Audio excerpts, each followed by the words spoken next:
And welcome to another edition of the Michigan Basketball Insider. And you know how we do it. I sit down with my good friend, my big fella. Boy, I bet he wishes he was a part of a big man pick and roll like they have right here, part of a twin tower tandem where he could set up out top and be a part of a pick and roll scenario where, boy, he could go to work and get busy the way that these two big fellas were getting busy last night up until the very end. He was an All-American at the University of Michigan before he was a first-round draft pick to the NBA, and now he's one of the best basketball commentators in the land. But I like to introduce him as my guy, my man, Tim McCormick, as they better know him as. Tim, how are you? Fantastic. Merry Christmas to you and your family. And I am still upset about last night. And I tried to let it go. And I found myself, and I don't typically do this, just laying in bed, not able to sleep, going through like the 10 things that went wrong for them to lose that game, because they were the better team almost the entire night. And what I'm seeing is a disturbing trend. Michigan's 8-3.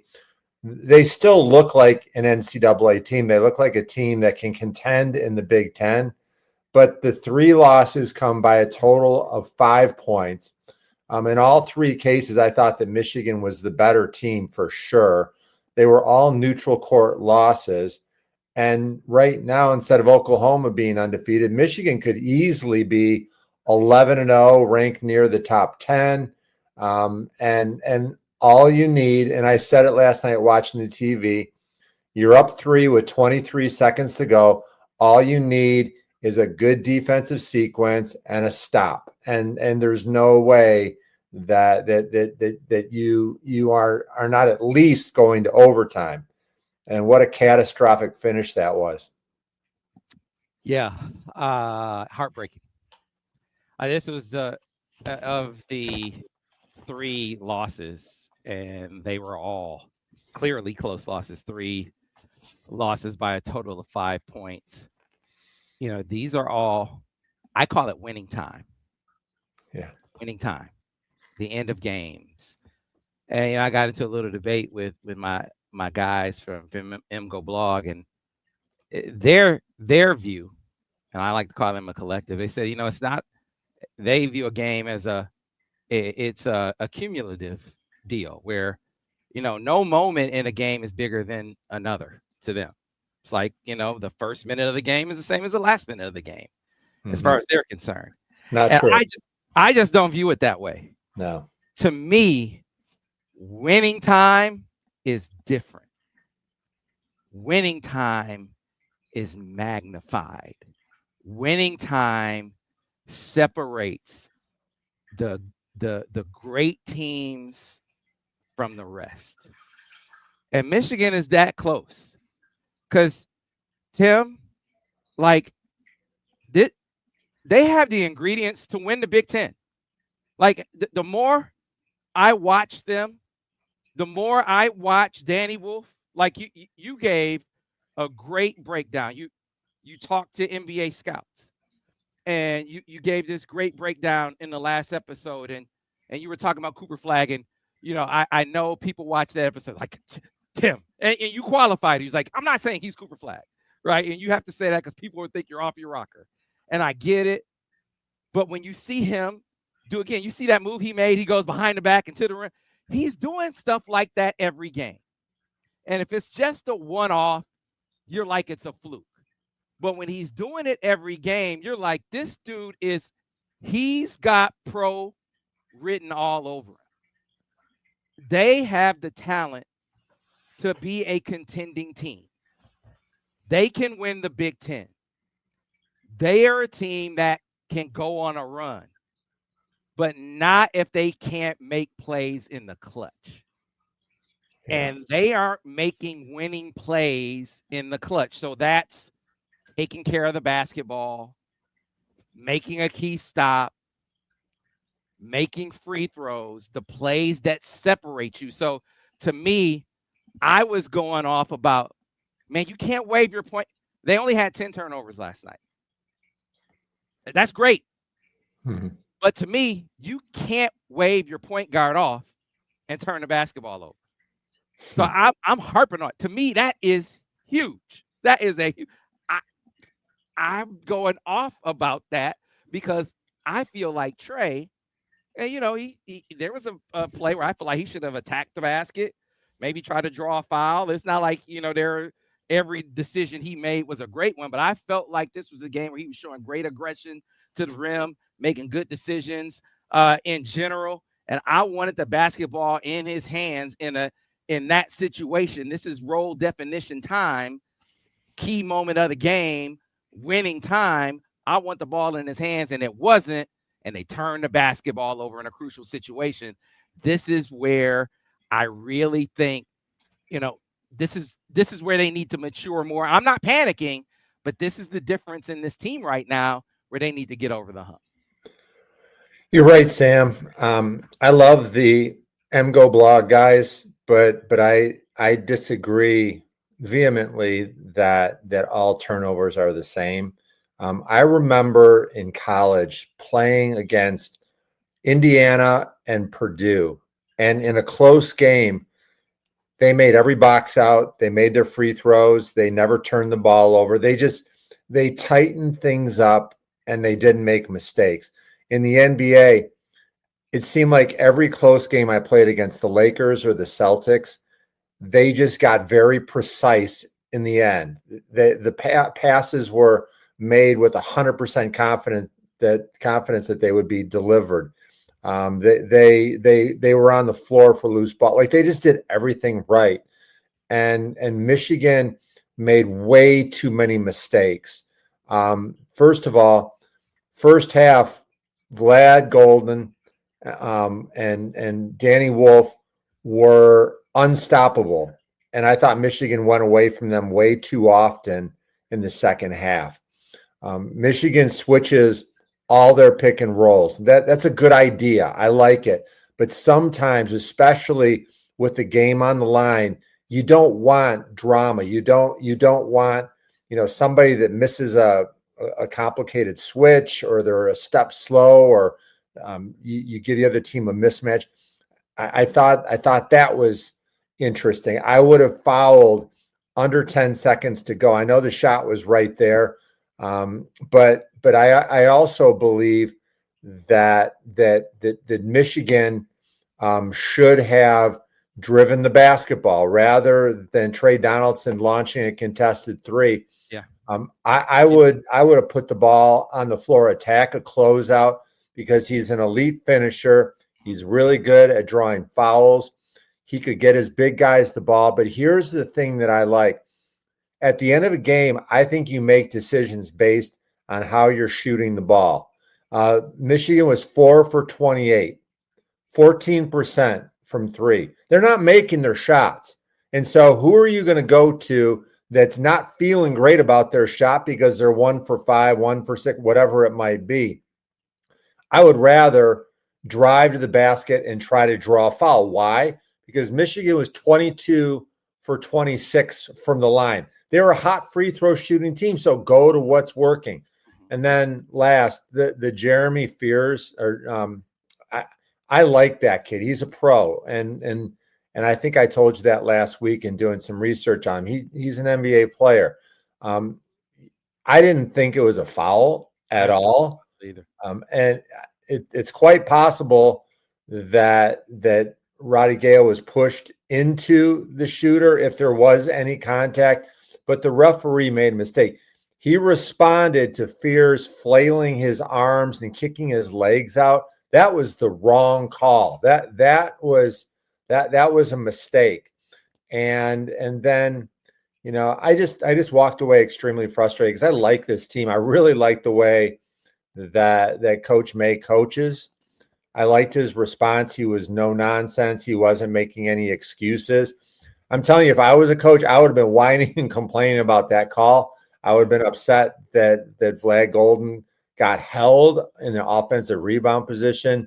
That's a very poised coach, because I think I would have been mad.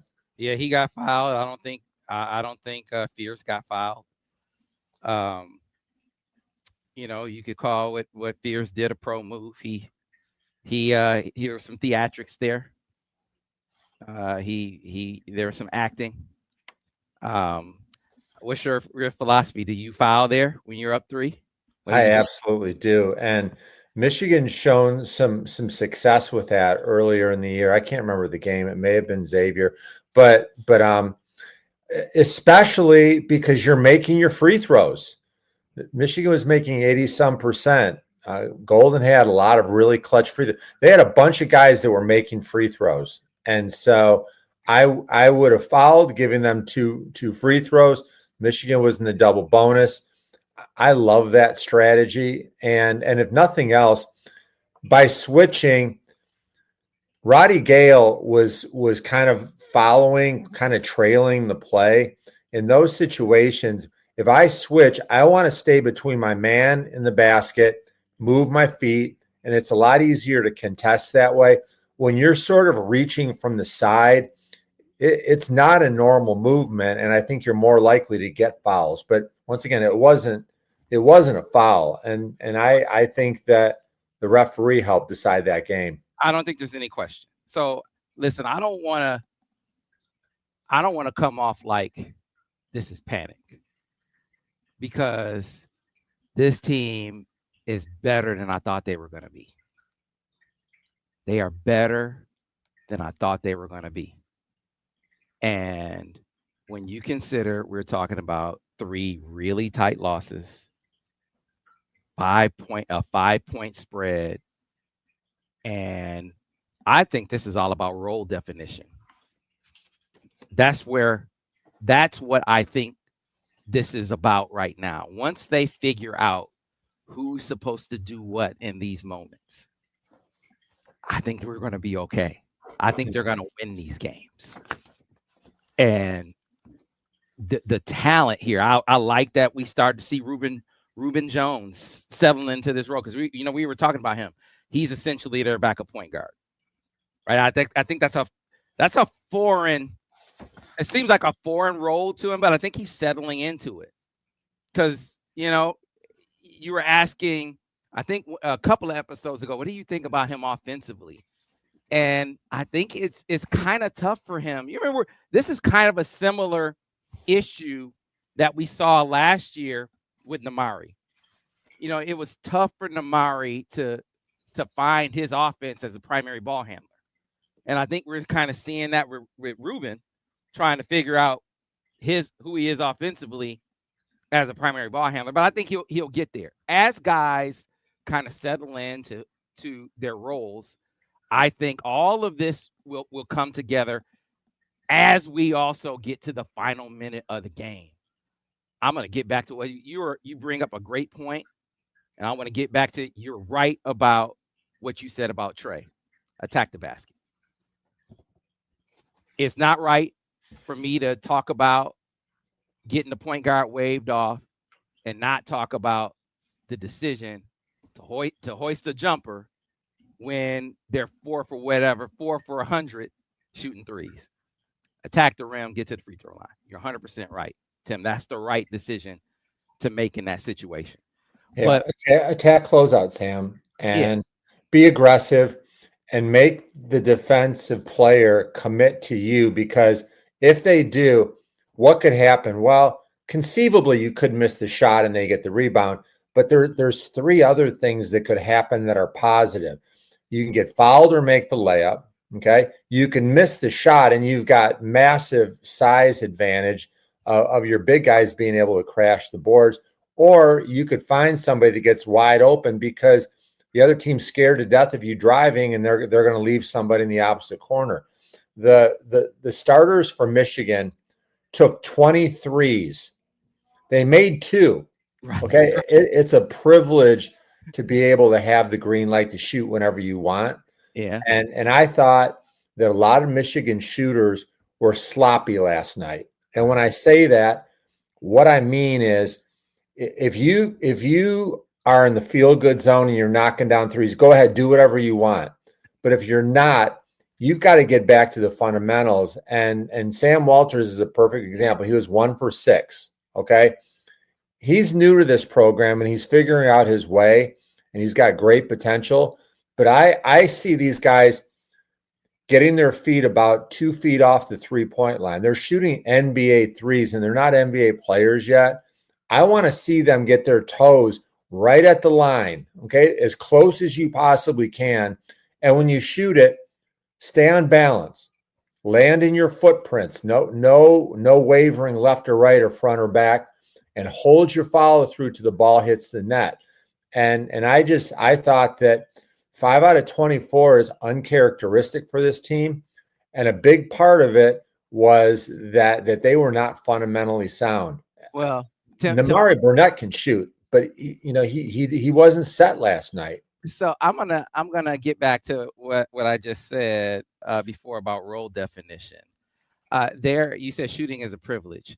There are few guys who have the privilege of the shoot to get hot, shoot to get hot, shoot to stay hot. Mm-hmm. You guys have that privilege, right? Know your role. This is, and I think guys are going to learn on this team.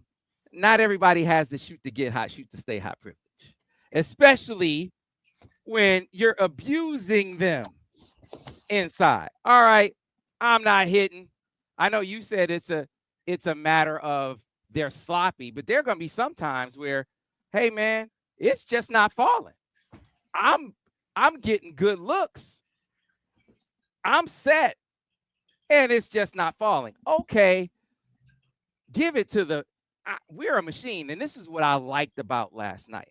In a matchup, you hear the saying styles make fights, and this is what I was interested in seeing. And you pointed it out last week, Tim, so eloquently.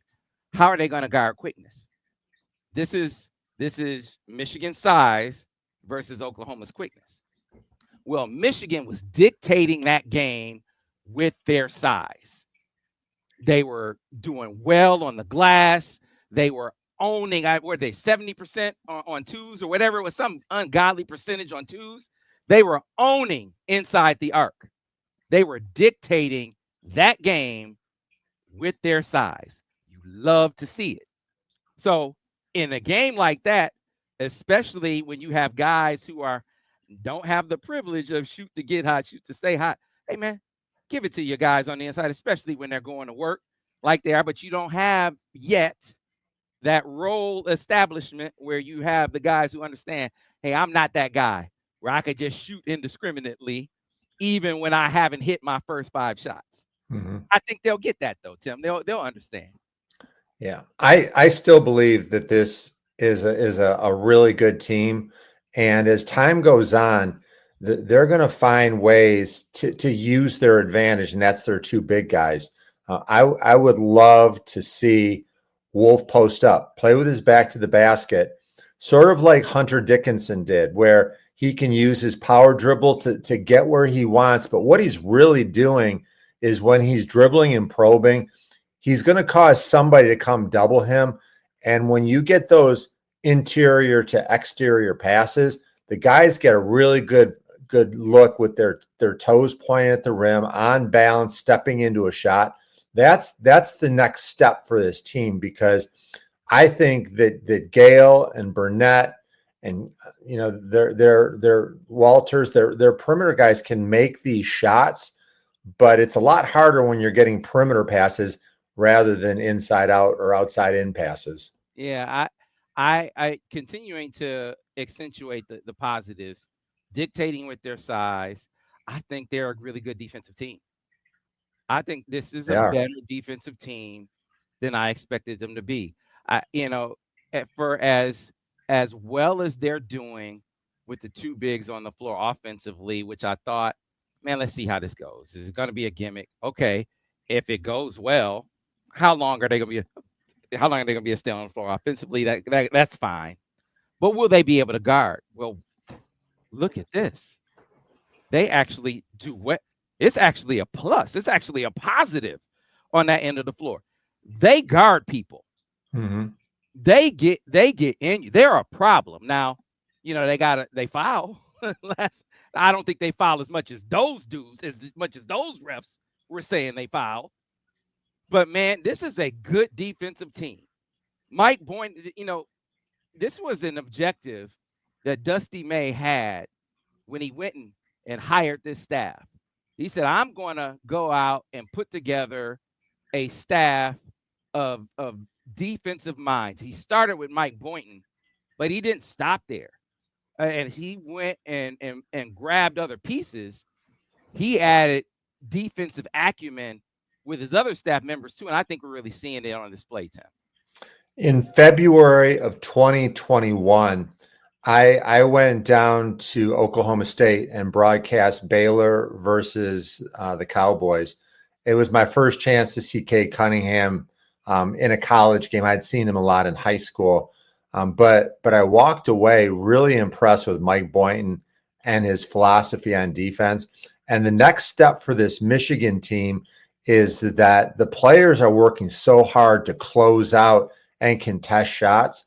But rather than run by their guy, I would love to see them be able to close out high hands and keep your body between the shooter and the rim, so that if it's a short shot, that you have a chance to just turn around and get it. But more importantly, if it's a miss and one of your big guys gets the rebound, you're in a great position to take 3 quick steps and be out in transition.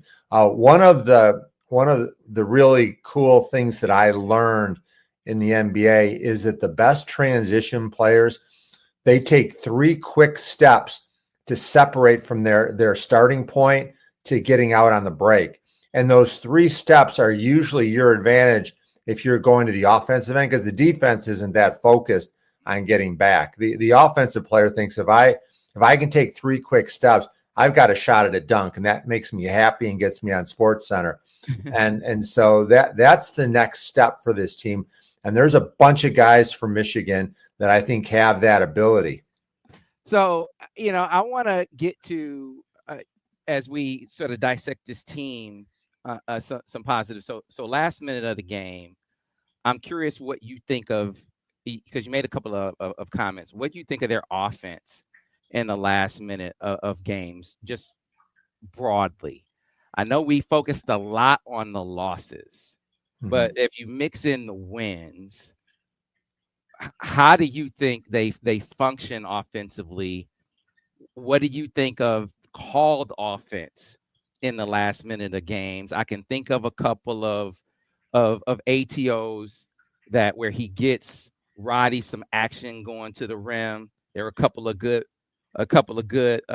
sequences in there that jump out to me.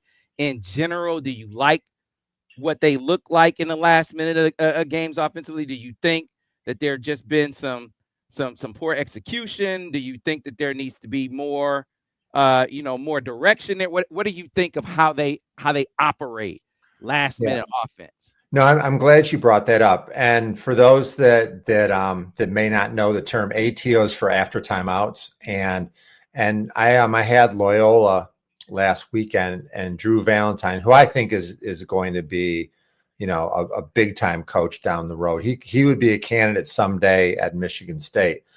He talked about the fact that after timeouts, he has very specific plays to get certain guys shots, and that's what he targets. I think at times that Michigan down the stretch has been a little bit random, but they run a system that's hard to cover, and the players are already very well coached. They're going to get better at it. But my philosophy, more than specific sets, I want to see 5 pass possessions. A 6 pass possession is even better. But where everybody gets a touch, you go side to side, you touch the paint, you swing it. Then all of a sudden, the defense is scrambling a little bit, and that's what happened where Fears got that 4-point play at the end. They had a bunch of guys touch the ball, and they went from the left corner to the other side. That's when chaos comes and you get a better caliber of shot. Yeah, it's going to be interesting to see how they evolve, because I'm just like, they're close. They are. We're talking about margins. They're in the margins, man. Who thought that they were going? Maybe you thought they were going to be this good. I didn't.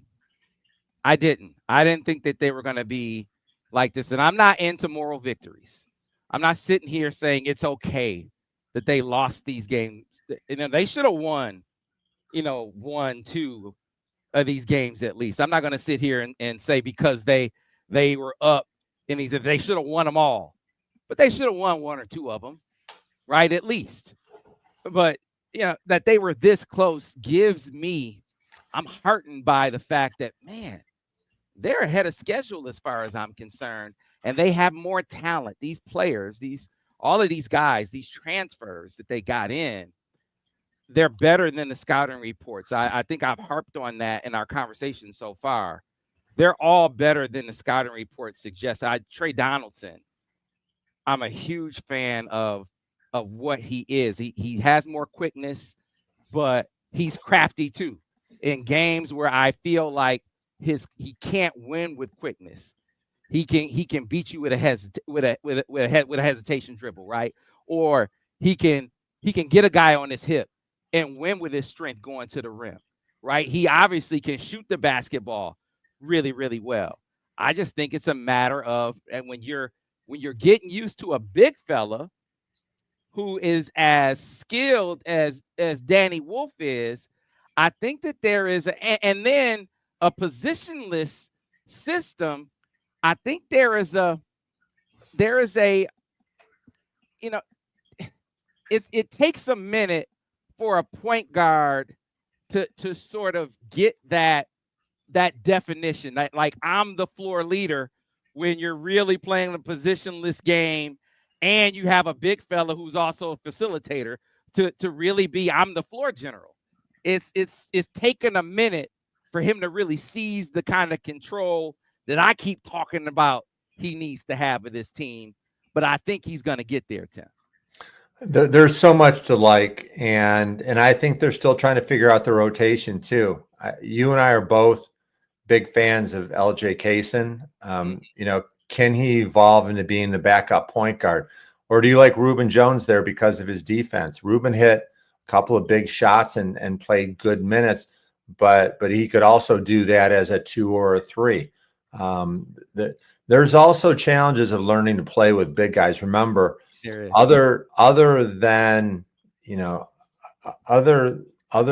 the Michigan guys that were there last year and played in this system, most of these players have not played with 7-footers that can do the things that Golden and Wolf can do.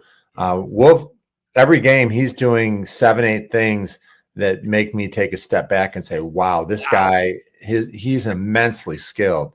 That behind the back dribble, he had a reverse layup. It's just, he's tremendous. Yeah, man. Yeah. He does some things that, like, give me a break. Was he doing this stuff at Yale? Because No. you feel like if he was, he would have been like at the top of the portal list. Yeah. That's, So I did talk to him about it, Sam, and he told me that last year at Yale, he was in the paint with his back to the basket. He very seldom roamed out on the perimeter. He didn't shoot threes much. He didn't put the ball on the floor. So this is all new to him. His turnovers will tighten up, but his passing ability, his shooting, his playmaking for somebody that big is a real weapon. And once Donaldson and Walters and all these guys learn how to play off of him, I think Michigan's going to get better and better. Real quick, I know you said you were frustrated with the refs. I was clearly frustrated with the calls. What's your philosophy on working referees? Different coaches have different philosophies on how to do it or whether to do it. What's your take on that? Yeah, I don't think that a good referee is going to be influenced at all. I don't think that anything that Porter Moser or Dusty May did for the first 38 minutes of the game had any impact of the way things closed. I just thought that it was a missed call, but I could see why he made it. And the flailing, clearly these young players today do a really good job of watching the NBA. Shea Gilgeous-Alexander did the same thing the other day. Really good NBA scores. They shoot. They don't need to hold their follow through because of their talent level. Steph Curry does it all the time. And so Jeremiah Fears is going to be in the NBA. He's going to be a really good player. And he tricked the referee, I thought. All right. So let's close out with this, Tim. What do you like most about this team? Like if you're encouraged by a thing, what do you like most, or what are you most encouraged by? And then what do they need to improve? If there's one thing that you say as they get ready to head into Big Ten play after they close out with two teams they should absolutely destroy heading into Big Ten play, what's that thing that they need to improve upon the most as they get ready to head into conference play? I like both questions. The thing I like the most is their defense. I think they're very far ahead of where new teams are. They communicate really well, but most importantly, their defenders are highly switchable, especially the help along the baseline of Golden when there may be mismatches. Michigan's defense is strong, and then I'd also like to see Michigan. The ability to establish more of an inside-out attack. They can get Golden rolling to the rim. They've got Donaldson and Wolf that can drive and finish. But I think that in today's analytics game, you've got to be able to make threes. And last night was unacceptable. They had a lot of really good looks that weren't even close. And so by really making a concerted effort to establish the post and then have your shooters in a ready position. I mean, I'm talking old school, and John Beilein was so good at that with Duncan Robinson. Duncan Robinson had his hands right here, and the ball, they practiced putting the ball right here so that he was right in his shooting pocket and went right up. That's going to take some time, but I think that if you watched film, that a lot of those shots, the players were not disciplined in terms of if you can shoot a 28-footer, why would you shoot a 29-footer?